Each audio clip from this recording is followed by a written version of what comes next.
Assalomu alaykum do'stlar. Bugun sizlar bilan mana shunday quvurdan tovuqlar uchun don idish yasashni o'rgataman.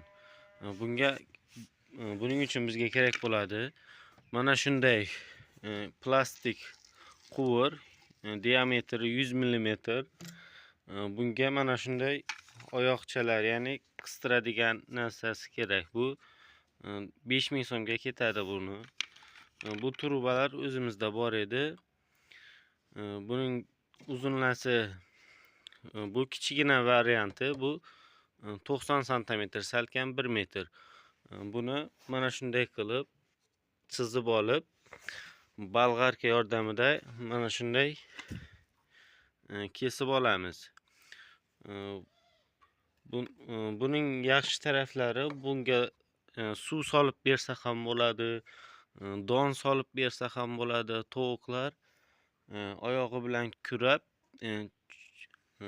donlarni sachratib tashlamaydi, suvlarni iflos qilmaydi.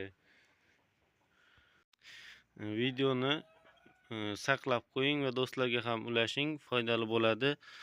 Like bosishni ham unutmang. Buni hozir yana bittasini ham tayyorlab bo'lib, tovuqlarni oldiga qo'yib, yem, don, suv yeyishini ko'rsataman.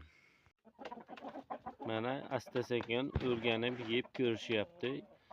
Ichiga don solib qo'ydim. Hozir yoniga borib ola olmayman. Urkib qochib ketishi mumkin. Shuning uchun mana uzoqdan yaxshi qilib olyapman. Yana bittasini bu tomonga o'rnatdim. Bunga hali don solmadim.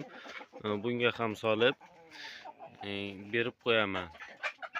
Mana shunday foydali videolarni ko'rish uchun kanalga obuna bo'lib, like bosib qo'ying.